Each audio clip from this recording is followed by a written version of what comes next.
it's me, Rogue Assassin here, and this is gonna be one of the funnest what ifs I've did for my what if channel. This is gonna be a fun one, trust me.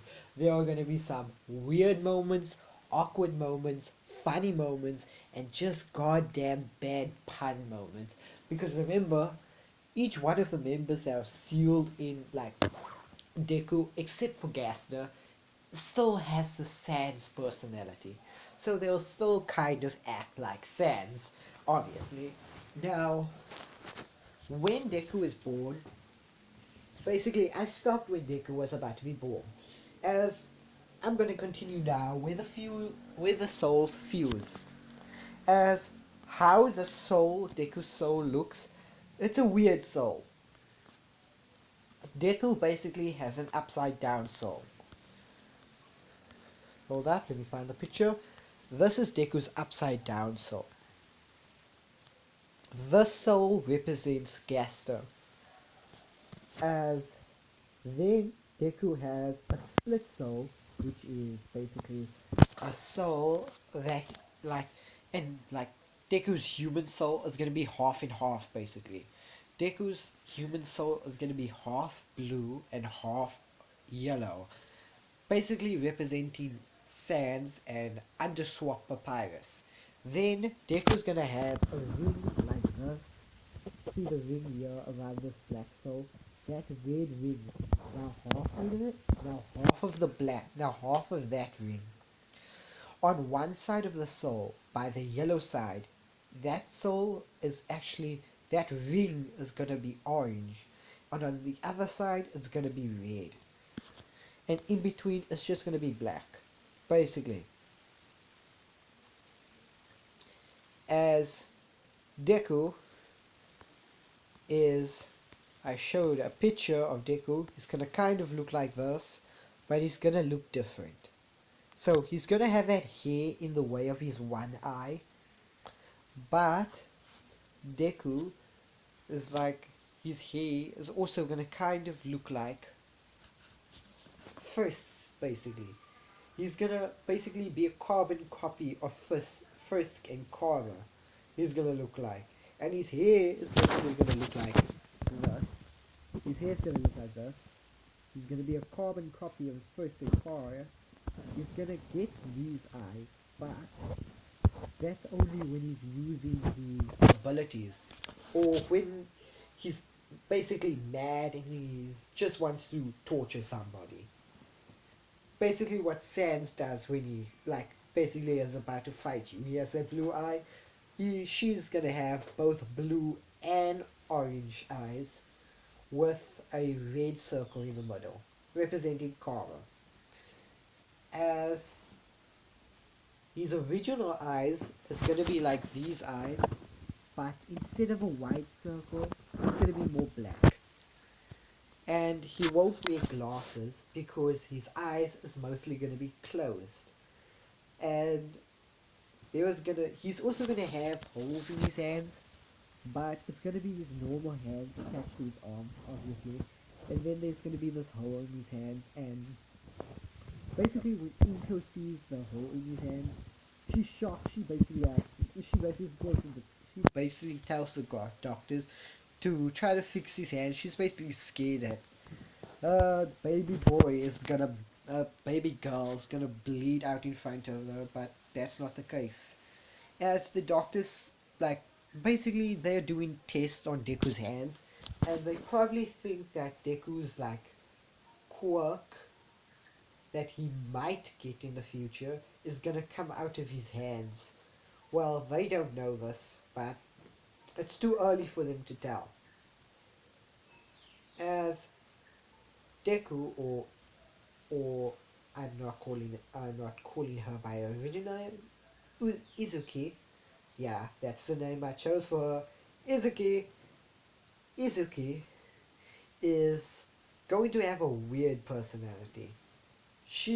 Like, because Carver is also her soul is also fused with abundance of different like souls. She's gonna love chocolate, and obviously she basically is gonna have a secret stash of basically just chocolate hidden somewhere in the house. As I want to explain more, but it would be better if I do a time skip here. So I'm gonna time skip to when she is basically 5 years old. This is when everybody gets their quirk and has the quirk test to see what quirk they're going to get. I am gonna get to that, but not now. I'm gonna have this weird scene. I'm actually gonna have the scene between Inko and Izuki, as Inko was busy spring cleaning around the house. Izuki was basically at school, as she basically moved the couch to find like a loose board. She found a loose board while she was moving the couches, as she basically lifts up this board and finds this entire box of just chocolate. As she basically like it has a note on the like box that says "Do not touch Izuki," as she basically looks left, right, and basically sneaks one out. And she's thinking to herself, Izuki won't know about this. It's fine. And at the same time she's doing this, Izuki walks to the door and sees her mother doing this, and she just stares at her mother. Stares at her mother, and she gets a red smile.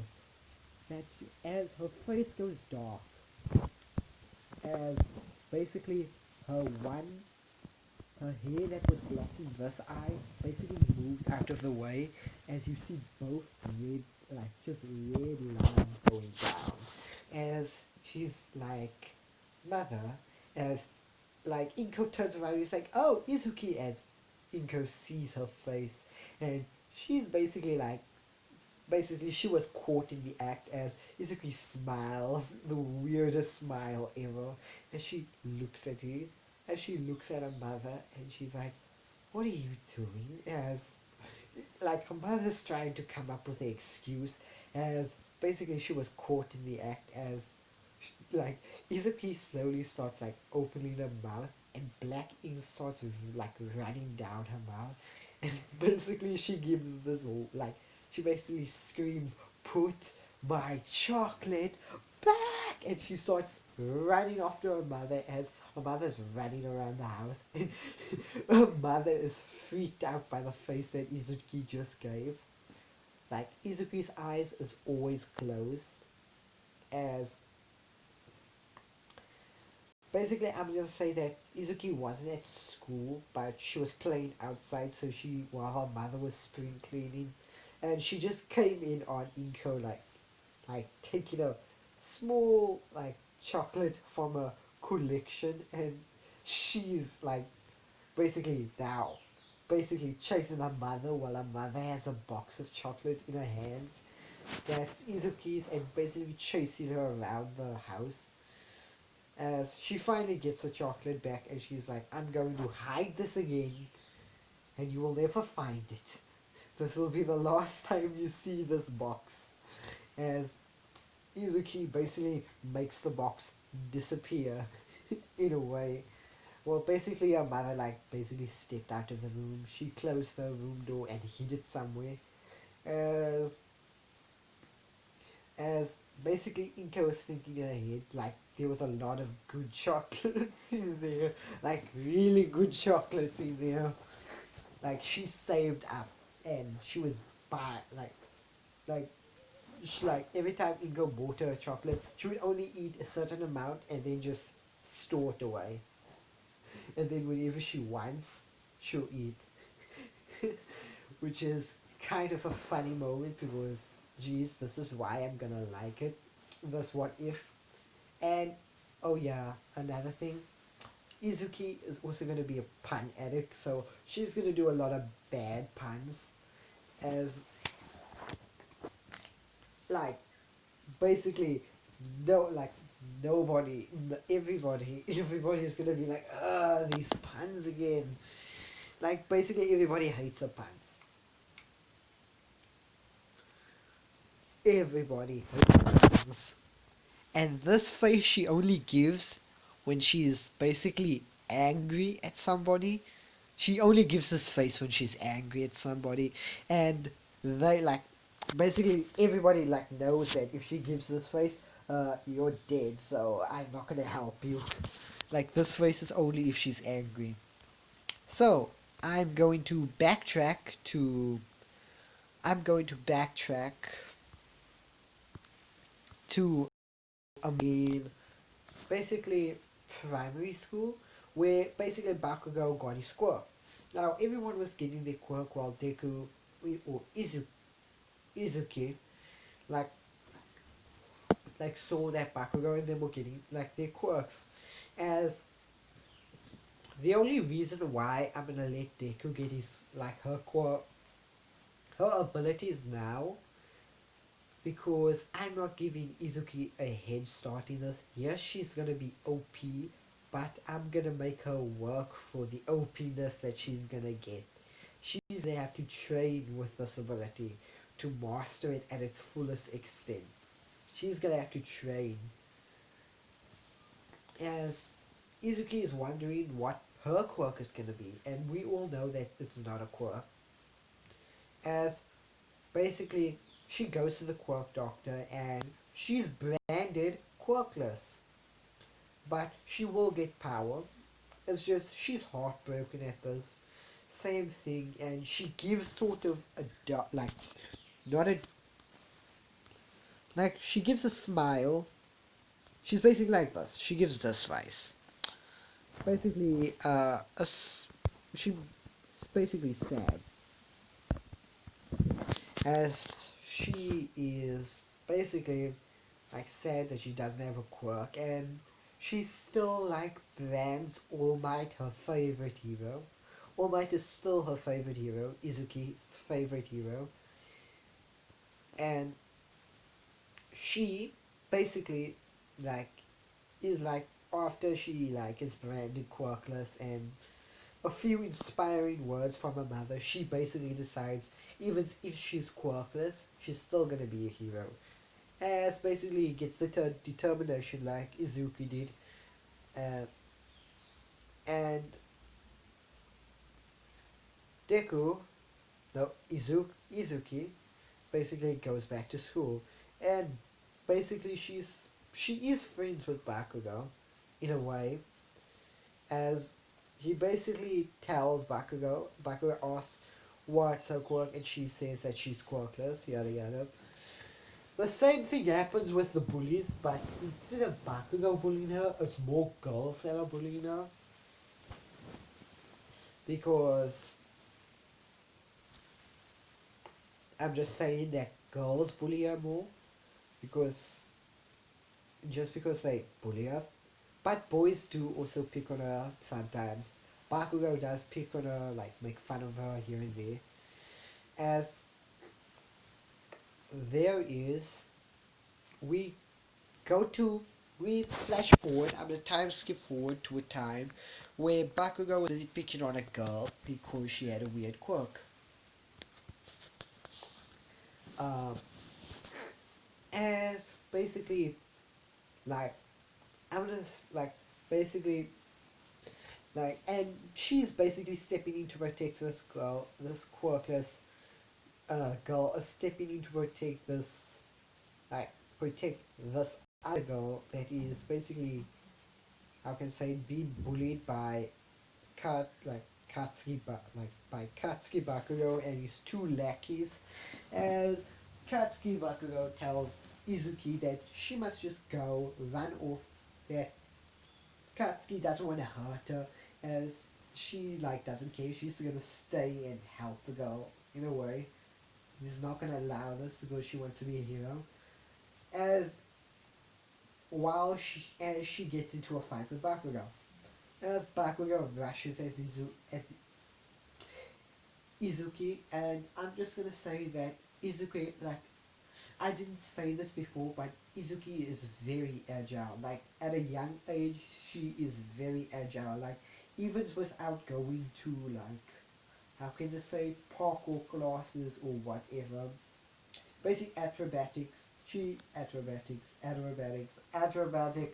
I don't even know if I'm saying that right. you know what I mean. Basically, she can do like when she was like 3 years old, she could do backflips. Basically, that's how skilled she was. And when she was like nearly 2, she could walk. Like now, think of that. She's very skilled. She's basically like agile. She can like do splits. She can backflip, front flip, and she can basically dodge mostly in any tight space corner. She can.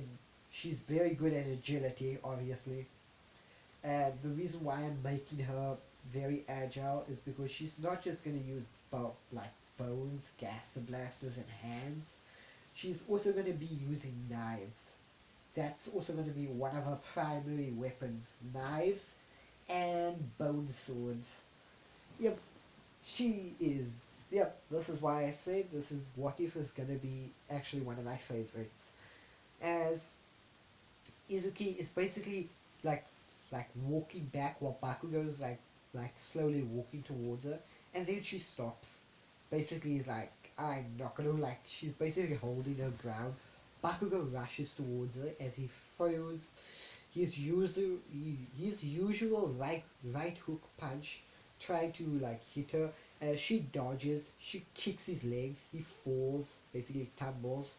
As Bakugo's like, why you little? Basically, now he's throwing explosions at her. She is basically like jumping backflips, like front flips. She's basically like doing like she's going like down, like fighting, like tripping Bakugo. Maybe, and she's also doing some breakdancing while she is in this fight because her fighting style, like she doesn't have a fighting style, but she's very acrobatic. As we see this red and white haired boy like watching this, basically he's watching this like he just came to the park with a few of his brothers and sisters, and he was playing, and now he's just watching this too. He's just basically watching this girl that they say is apparently quirkless with this other guy's butt that apparently has a explosion quirk. And he's basically thinking like, why would like he's basically thinking that these people have no shame. They are attacking a girl, just a girl that is quirkless. And basically, yes, this is Todoroki, and he kind of likes the girl in front of her.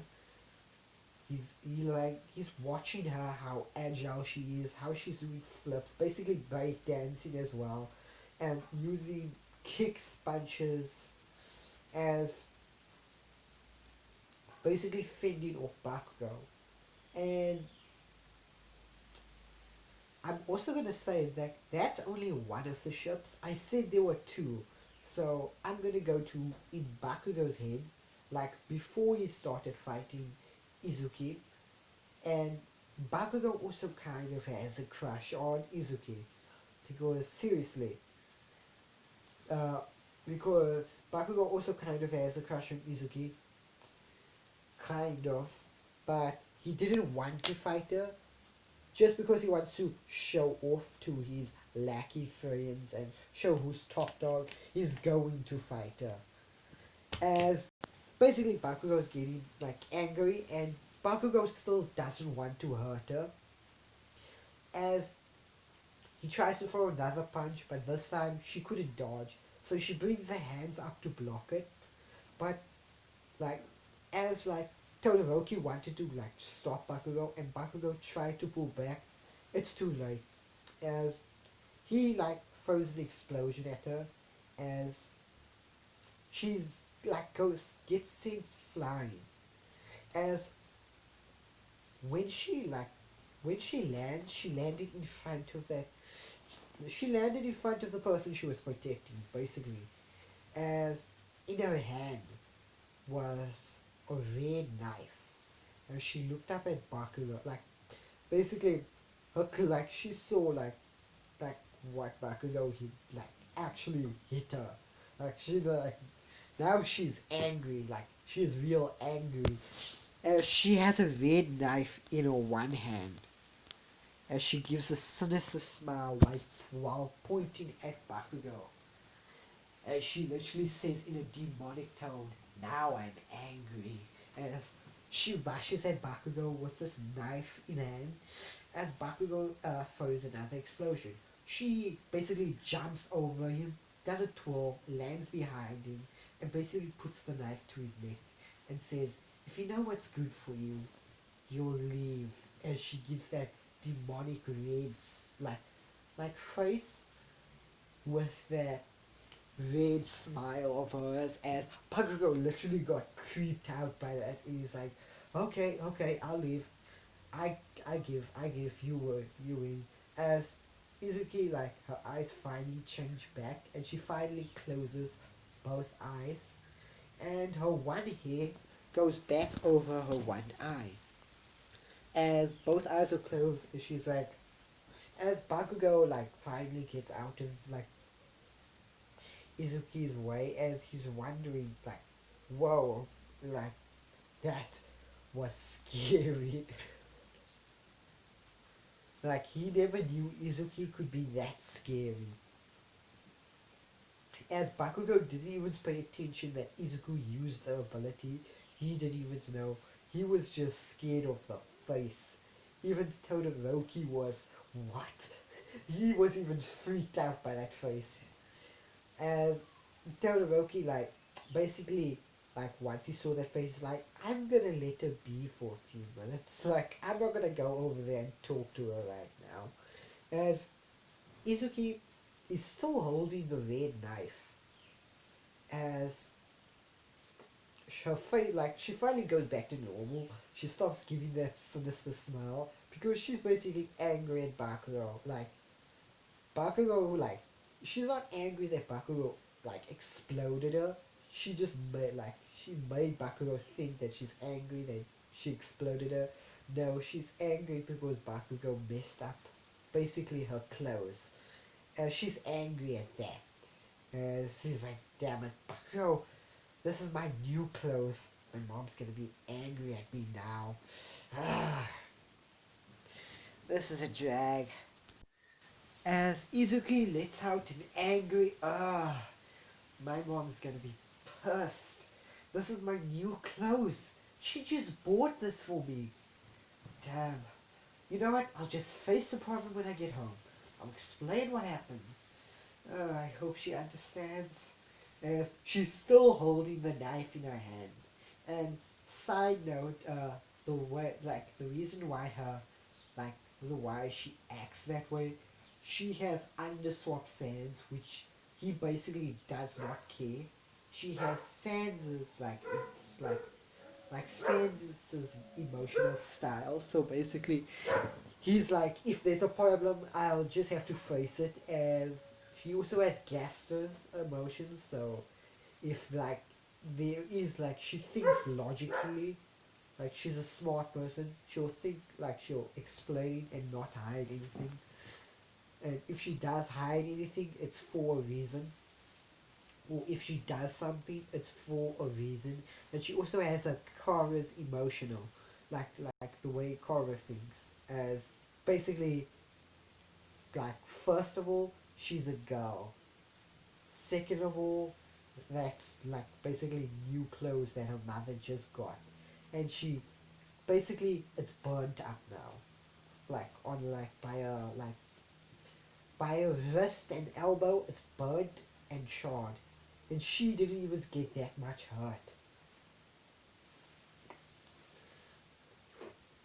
And she's basically frustrated on this, and she doesn't even take note that there's a red knife in her hand. So she basically has the obliviousness of like of like over swap sands, Chara sands, and Gaster sands. No, over swap, Papyrus, SS Carver, and classic sands. She's basically oblivious like them as well. Like she doesn't like take note of what she has in her hand. Like she's just speaking while she has this red knife in her hand to herself basically. And the kid has long time ran off the girl that she saved, and basically Deku's like, I guess I have to face the problem head on, as he goes home. And oh yeah, side note, she's the reason why like Bakugou like likes her. Number one, Bakugou likes the way she looks. Number two, she's a top student in all her classes. She's a top student in basically acrobatics. I can't say that word. And like, she's basically top in gym class as well. She's basically top in all of her class, most of her classes. So she's basically, how can I say it? She's basically that girl. When you go to school, she's top in everything. She looks good, and she can make all boys bow to her feet. Basically, that's the way that's like the way she looks, and the way not the way she acts, but the way she looks. Basically, I'm giving you like how everybody sees her as this perfect person, but she's quirkless. Like that's also everybody still like treats her badly because number one, she's quirkless. Number two, she's topping everything. Number three, number like three, she's basically topping her gym class as well, and she's quirkless for people with quirks. So basically, everybody like the boys like her, and they don't care that she's quirkless, but the girls hate her because all the boys like her, like all the good-looking boys like her, and they also like don't like her because she's also quirkless. So that just adds to the dislike. So yeah, she has a weird thing at school. As I'm gonna skip like while I was explaining this, she finally gets home.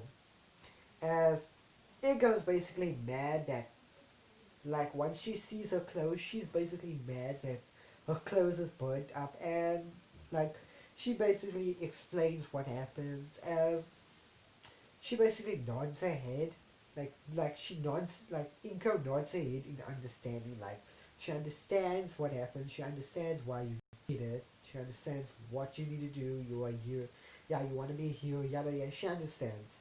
As while she's nodding her head, she slowly picks up the phone, like she slowly like picks up the phone, starts dialing a number, and puts it to her ear, like yes. It's like it's still keeping an eye on like Izuki, as Izuki is like like Izuki would like she doesn't like putting her friends in trouble. Otherwise, like if her friends are in trouble, she'll try to get them out of it. But like she only like said that she was like she only like told Inko that she was being bullied, and that one of them had a fire quirk. She's basically lying now, and they just burnt by elbows. As Inko knows that's what fire mark burns. Inko can see on her clothes and on basically it's explosive marks. She can see because that's what fire like burns. She has no fire burns. She only has like basically her like clothes look like they've been like they basically were like blasted off by something. And Iko can see this, and just like slowly she's picking up the phone, and Izuki is like, "What are you doing?" It's like it wasn't Kachan. It's like she literally says it wasn't Kachan, and Iko's like, "Yes, I believe you. It wasn't Kachan." She dials the number and like basically puts it to her ear, and basically Kachan's mother. I do not know. Uh, Inko like Izuki's aunt in a way basically picks up the phone, and basically she's basically talking to her, and Izuki is trying to play it off like like no, it wasn't cartoon. As she can't play it off because Inko knows her daughter way too well, and she knows those like basically those weren't burnt off, they were blasted off, and the only person with an explosion quirk is Bakugou. So Izuki can't do like Izuki is like trying to help Bakugou, but she can't do anything. She doesn't want to get Bakugou in trouble, but it's out of her hands now. As we like basically we hear Bakugou's mother screaming on the screaming on the like on Inko's like on the other side of like screaming basically like yelling out for Bakugou and basically giving him uh basically the usual 1-2 slapping on the butt cheeks. Yeah, that's gonna burn.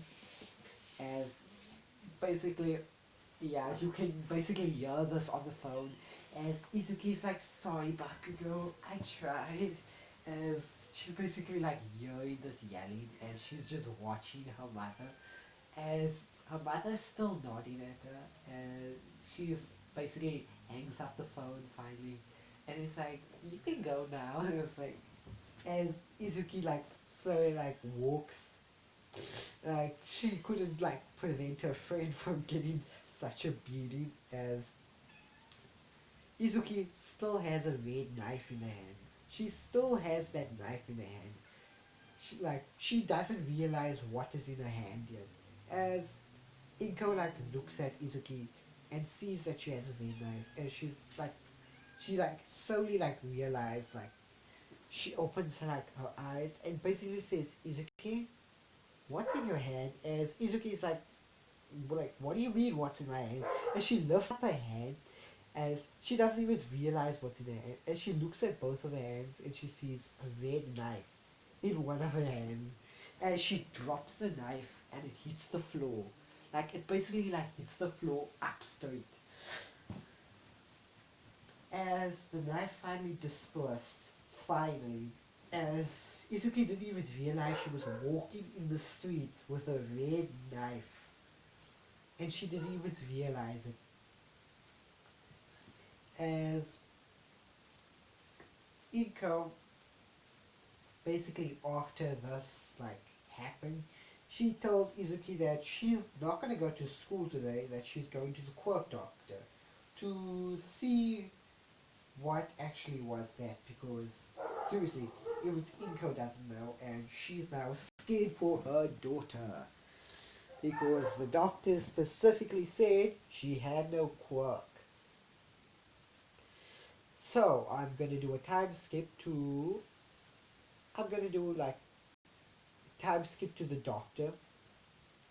So we get to the doctor as the doctor is like Inko explains to the doctor what happened as the doctor's doing tests on her as he asks like Izuku if she can manifest the knife again. She says she doesn't know if she could, as she tried, she couldn't. As basically basically like while the doctor was doing tests, like her mother was also in the room.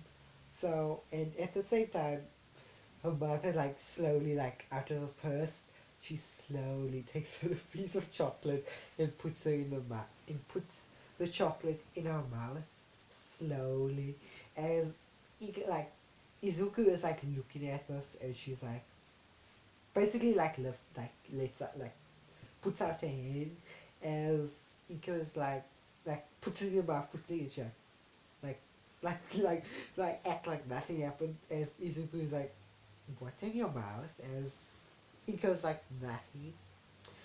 nothing as she looks the other way as she's like, I know this listen, I know you're eating a piece of chocolate and she gives that smile again, but her like she does like she just gives her like a smile like I know you're eating something.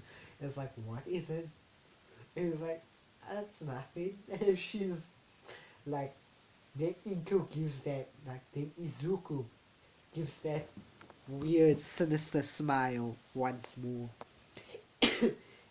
And then, like, and then she's like, like, she's literally gonna ask the mother some, and the mother's like, I don't have any chocolate, as she basically, like, when she was about to say something, but the Inko, like, said, I don't have any chocolate, as she literally says, you're lying, as she's still smiling, looking, and the doctor's looking at this interaction like, okay, what's going on? And she's like slowly sweating. And this is basically like a funny moment here, as she's like, basically lets out her hand, is like, give me chocolate, as she like turns her head to the side of it, as she's like, I don't have any chocolate, and she looks left and right like hoping someone can help her before a child chases her down, as basically the knife, the way the knife disappears, like chocolate is like, she looks at Inko like the way knife appears in her hand, and basically she starts screaming, give me chocolate, as she basically screams, give me chocolate, as she chases Inko down around the, like basically in the hospital room, as the doctor's watching, as Deku is chasing her mother over, and she finally gives Deku the chocolate, as Deku is like eating happily, as Deku doesn't even realize that in one of her hands, the red knife was in one of her hands, like it just appeared in one of her hands, as basically when she like tries to take it with one of her hands, she realizes that she's holding something in her other hands, and it's the knife again. And she basically stares like in a cartoon like way. She stares like this, like where did like she looks like this basically, and she's like, well, one eye is like this, and her one eye is covered, and she's like, where did this come from? As one of her eyes, like both of her eyes is closed, and she's like, where did this come from? And she looks left, she looks right, is like, did I do this? As the doctor was recording everything, and she like manifested it when her mother decided to give her the chocolate basically, as Dick was like looking like is like have so many questions, like I didn't do this, did I do this, I probably just picked this up. I was like, yeah, and she drops the knife, it lands like to the like it lands up straight again, as it disappears again, as the doctor's like taking notes basically. So the doctor like is still like testing that Izuku is quirkless. She doesn't have the joint in her toe, and she's still able to have her ability. Basically manifesting like a red knife, he says, and manifest a red knife. She doesn't know what to name this quirk, so, but he knows this is like, he knows it must be more, so he basically gets more like, how can I say it, doctors and scientists, but this time from different hospitals. Like famous, like a bit famous doctors. And this is not all for one's doctor. This is another doctor. As they start doing tests on Deku, and this time Inko is getting worried, like, is this bad? This probably is bad, as more doctors start coming in and testing as they're watching the recording video. As basically, like, when they were like trying to do a test on her eyes, like they say open like her eyes, and like she says that she doesn't like opening her eyes because she says it's a bit too bright, as they're like, how, like, then they like turn down the light as she finally opens her eyes, as when Inko sees her eyes, it's like this eye, it's a circle basically, she has a circle in her eye, like, but instead of being white, it's red. It's a red circle in her eye. She is like, This is her first time opening her eyes. She's, but she could still see. She still sees. Her eyes was closed. It's just she still could see with her eyes closed. So basically, she opens her eyes, and that's what you see. As the doctors are taking notes on this, it's probably related to whatever ability she has, as she doesn't even know her abilities, as the doctors couldn't get any more information off of her, but they say that if more abilities manifest, they must come back to the hospital. Like, she must come back to the hospital. As we are going to have a time skip here. We are going to time skip all the way to the school graduation, basically. School graduation, where Deku was supposed to like sign in for UA. So Izuki is on the same seat where Deku was. Basically, Bakugou is in front, also still there, and Bakugou has developed a bit more of a crush on Izuki. Izuki, as now like Izuki is like, look, how can I say, Izuki is not like, she's still hated by a lot of the girls. Everybody still thinks she's quirkless, except for like even Bakugo still thinks he's quirkless. Like he doesn't even he doesn't even remember the time when she literally pulled out a red knife out of thin air. All he remembers on that day was her face, and he was horrified on that. Basically, he didn't even notice the red knife, so he still thinks she's quirkless. But Izuki, after like discovering that she can pull out red knives from nowhere, started training. She discovered how to do one thing. She can basically like manifest a heart over anybody that she looks at. Like if she focuses on somebody, like then a red, like a certain color heart will appear. It can be any color ranging from red to basically red to yellow, blue, or purple. As Izuki is basically training her abilities, she can now pull out knives on command, and she can pull out more than one. She can pull out two, as her abilities is not that advanced where she can actually like basically pull out like 10 and just throw it like, and they can like, she doesn't need it in her hand, she can use it like those like Sans does with her bones, and she can't summon bones yet because she doesn't know about her abilities. She's still discovering them all, as Izuki is basically sitting there, as she's still like writing in her notes, taking down notes, because number one, she's very smart. She's top of her class. She's very smart in all aspects, whether it be science, English, or maths. She's quite smart. Uh, and she's very acrobatic. I can't say that word, but she's very agile.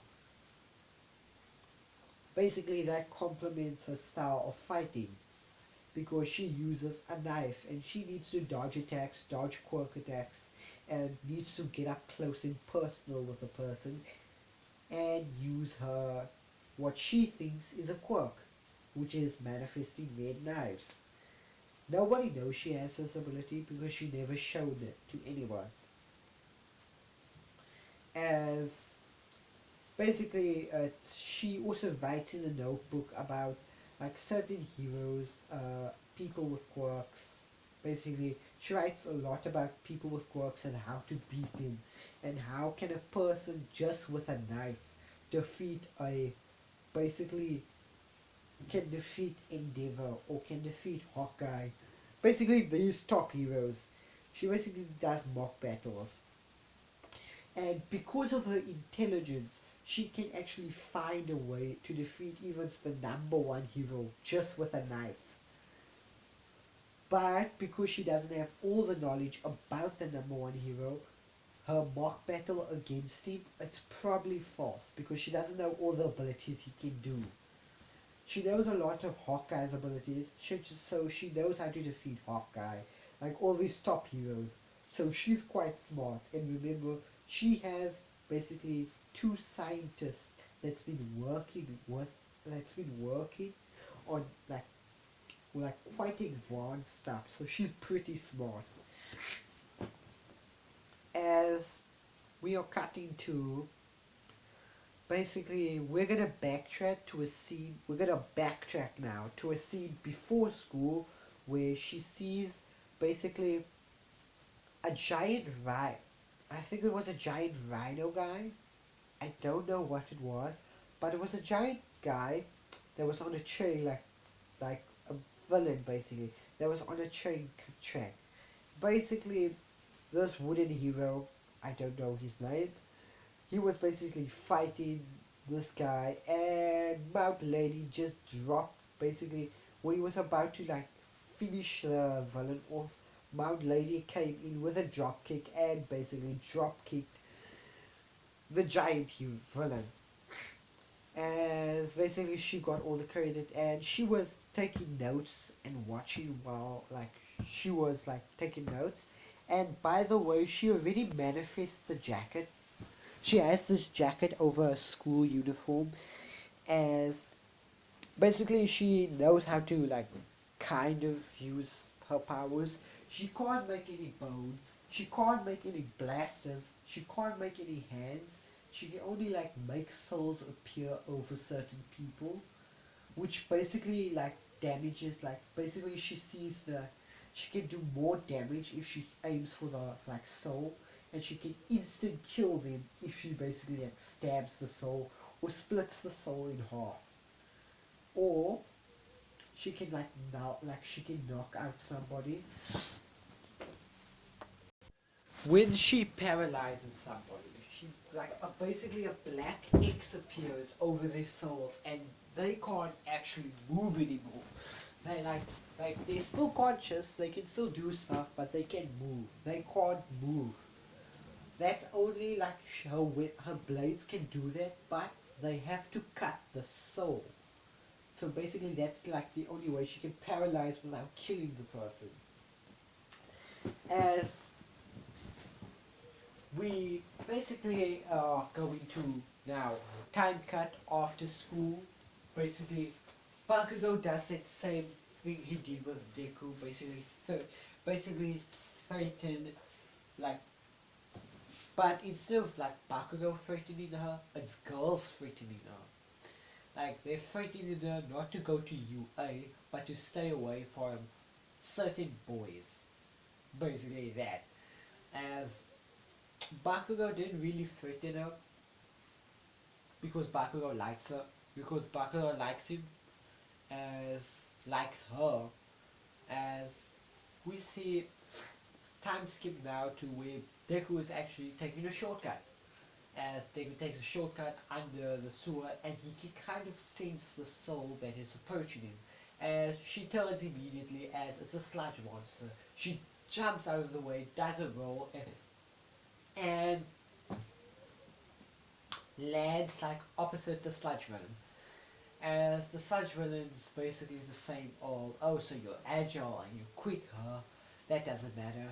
Give me your body, girl. I didn't know the freak was in town. As the sludge villain basically jumps at Izuki, as Izuki like dodges again, as she like she knows like she doesn't know if she can like affect the sludge thing, as she like manifests her two red knives, as she's basically jumping back, constantly trying to like keep away from the sludge, as she basically a soul manifests in the middle of the sludge, as the sludge villain doesn't even know what this is, as once she sees the slow like the Sludge villain gets distracted on the soul, she basically dashes towards the Sludge villain, and basically she cuts the soul. First, the Sludge villain like feels like an immense amount of pain. Like it's like he literally got cut, like stabbed in the heart by a knife. But instead of the soul like splitting apart and turning to dust, a black X appears on it, and the Sludge villain is basically turns to sludge. As All Might appears on the other side of the tunnel, he's basically like, same thing, never fear, I am here, as he does that intro, as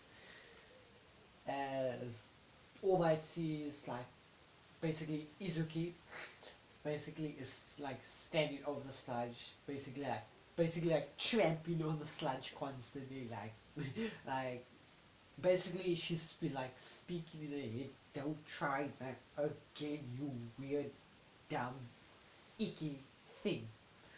Basically, she's basically like constantly tramping on the sludge as almost like, okay, young miss, that's enough. I think the villain is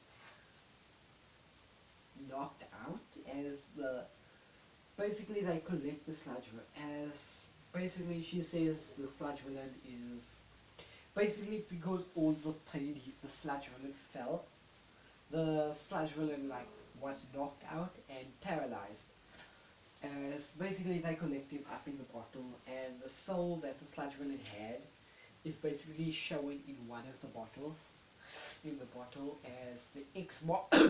Well, sorry guys, dry throat, dry throat, and cough, dry cough, dry cough. I can't say the R. Why?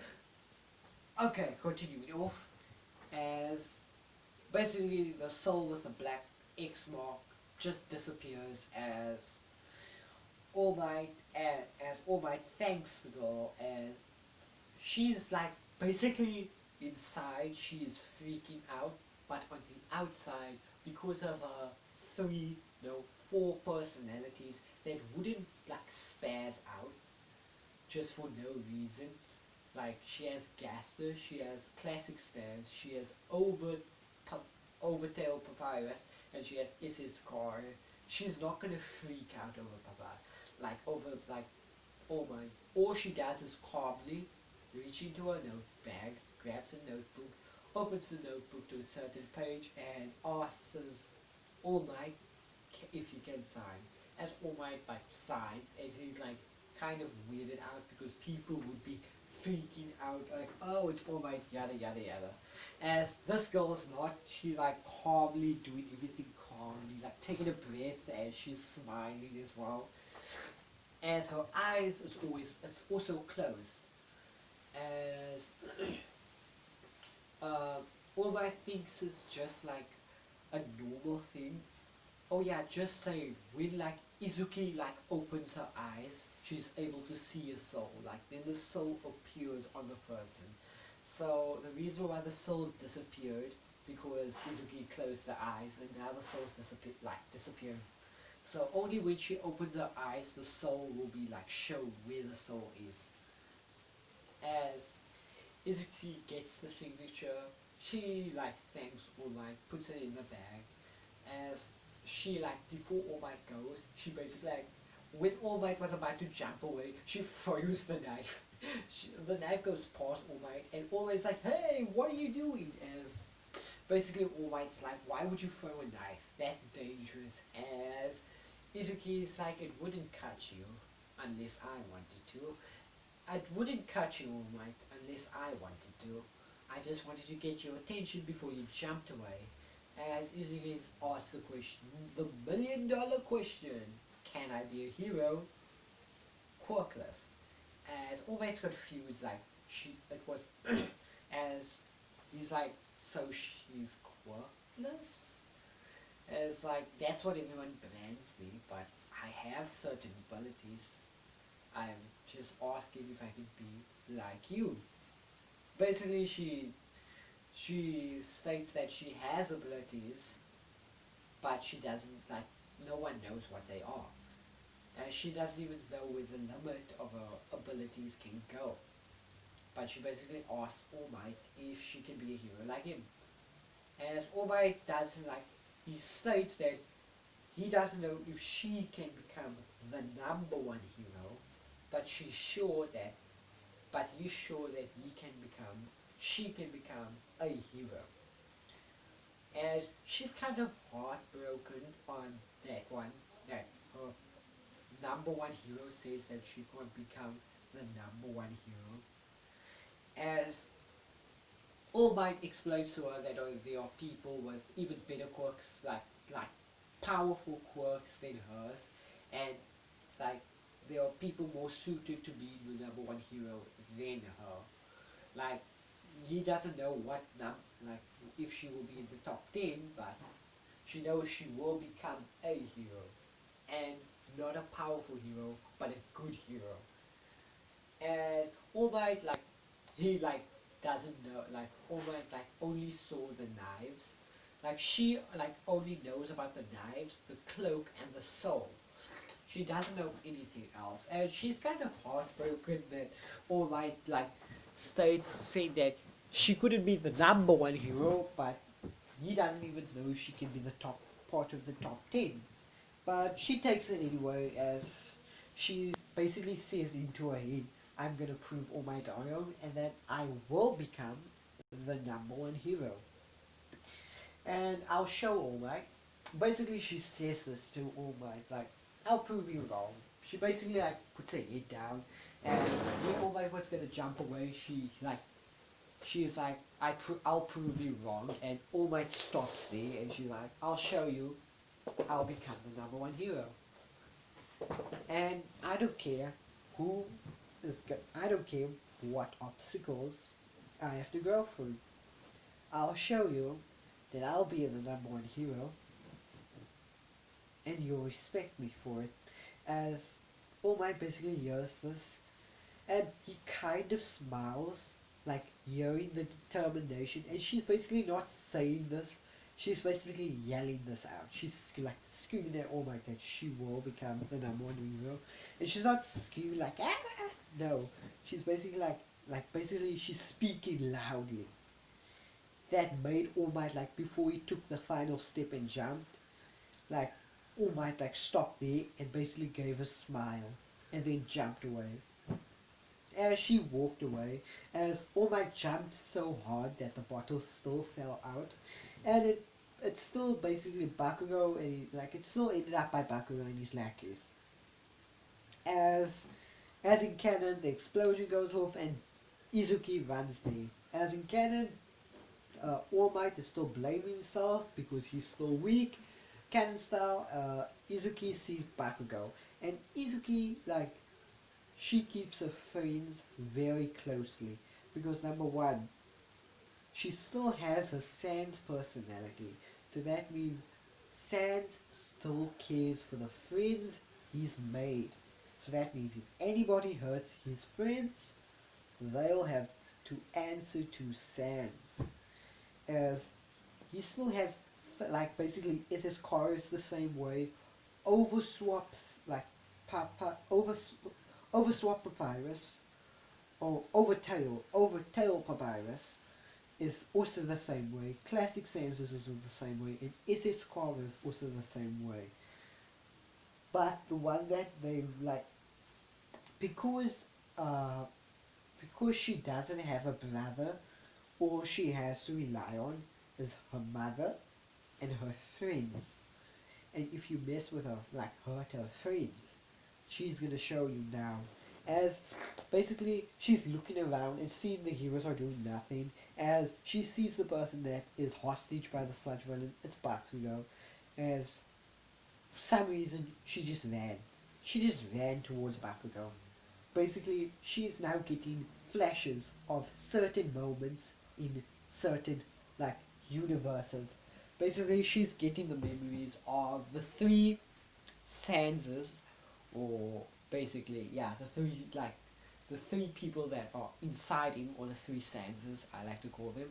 He's getting flashes. So first is SS Carver, which the first person that is Kara's SS Kara's brother is Azrael, which basically is a flash to when basically her player was the person that's controlling the the person that's controlling Frisk or Sans basically kills Azrael.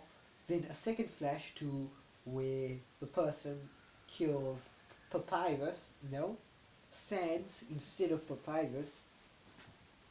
Basically, that's Underswap.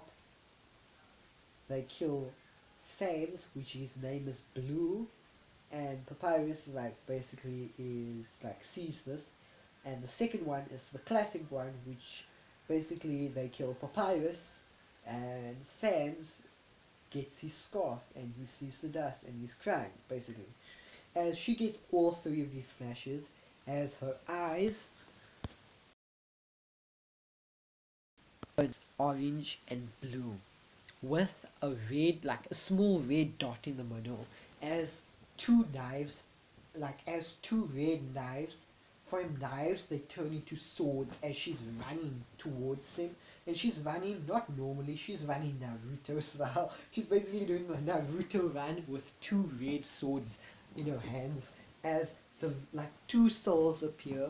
The soul of basically what would Bakugou's soul be? Bakugou's soul would probably be the soul of arrogance, basically. The soul of arrogance and another soul, which is a black soul. I'm gonna say it's a red soul. As she's rushing to. No, I don't know what soul the Sludge villain would have. But let's just say two human souls appear. She knows which one is Bakugou. She stops in front of the Sludge villain.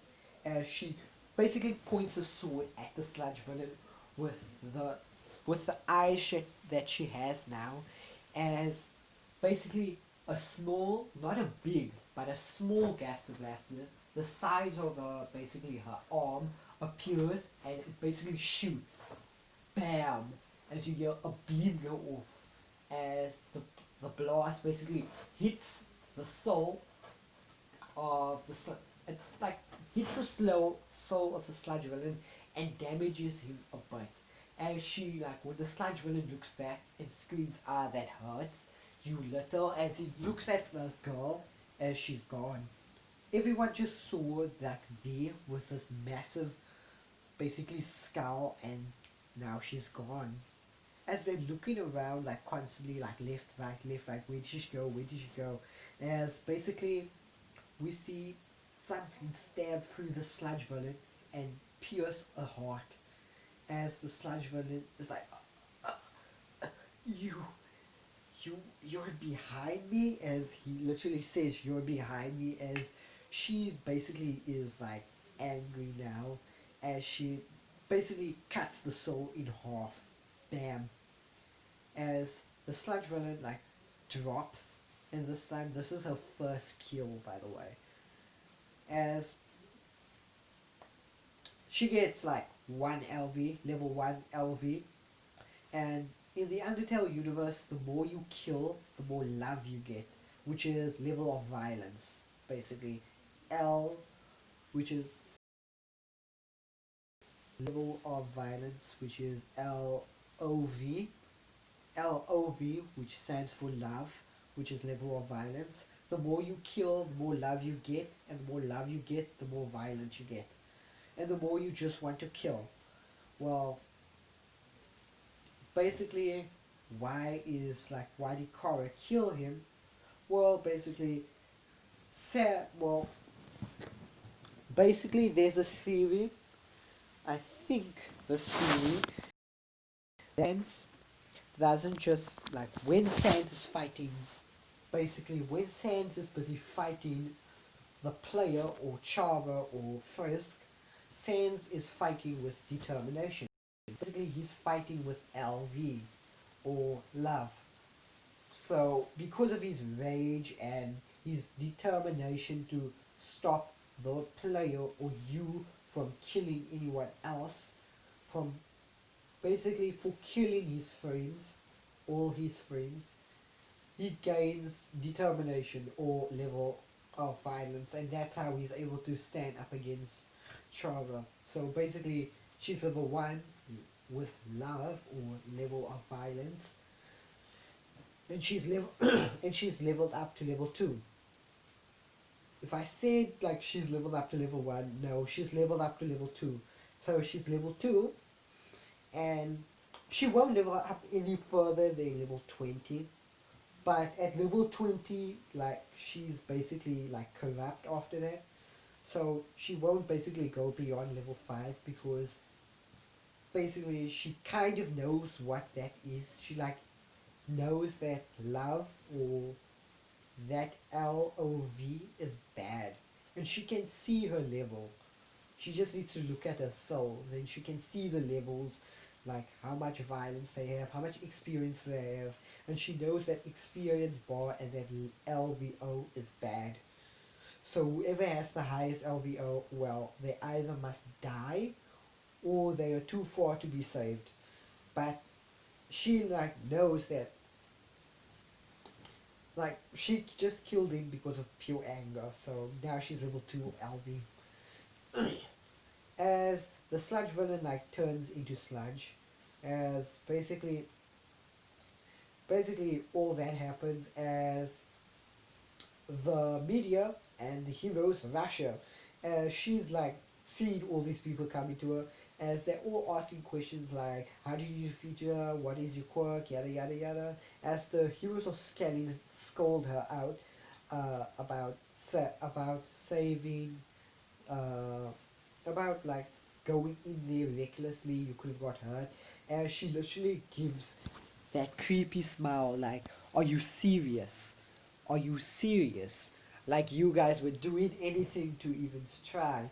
If I never have stepped, if I didn't save him, he would have been long time dead before you guys did something. As she gives that smile, as she looks the guy dead in the eye, as he's basically creeped out by like, ugh. As everybody sees that smile, as um, basically All Might appears, he finally buffs up and he's like, she's right, yada yada yada.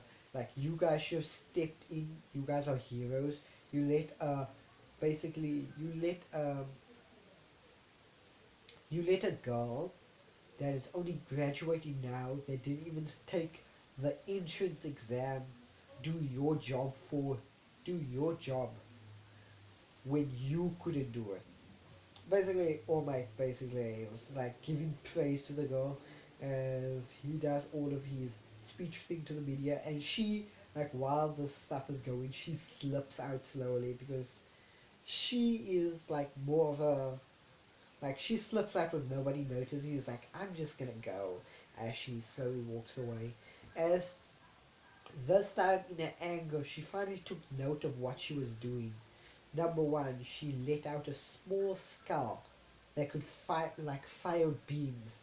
And number two, she's able to change her knives into like long swords.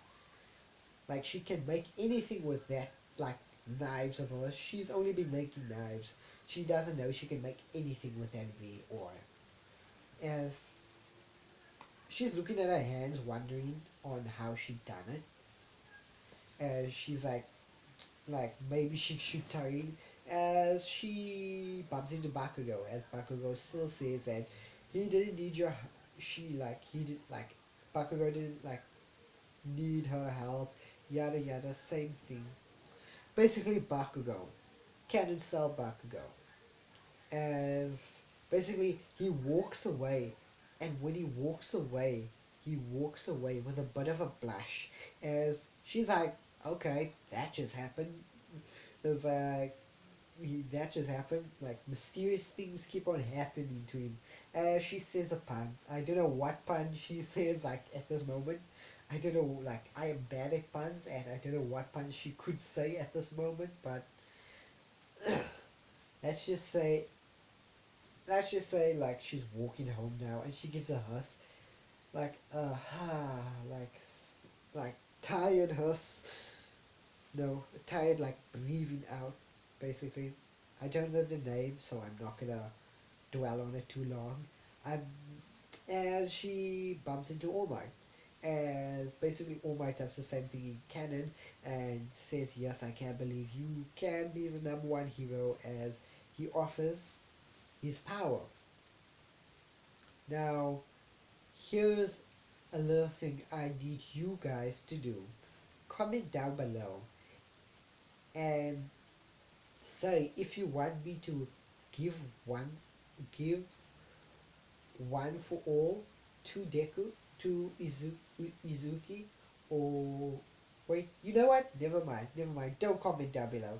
Never mind. I'm not gonna give it to her, as she refuses the offer. As Izuki says that she has the ability that she doesn't even know the full extent of, as she wants to learn her quirk and have her quirk and use her power to become the number one hero, and she'll still prove to All Might that she will become the number one hero, even with what he said about her quirk. As All Might is saddened that you can't get a strong enough user, like a strong user like her, for one for all, and give it to her, but he understands that she wants to use her power to become the number one instead of his power. So basically he still offers to train her and she still accepts. And I am going to go over the training, but I am not going to go over the USJ. That's the one thing I'm not going over. And judging by the time said, you know what? I'm going to stop it here. I'm going to stop it here because we're going out for an hour now, and Jesus is long. What if? Nearly an hour. Jeez, okay. I'm going to stop it here, and continuing on, I'll be doing part 3 where we'll be continuing the what if with the training, and I'll also be doing the maybe the USJ, but I'll also be doing the entrance exams. I don't know if I'm going to be doing the USJ, but I usually like doing such a long what if, so peace out, everybody. Bye.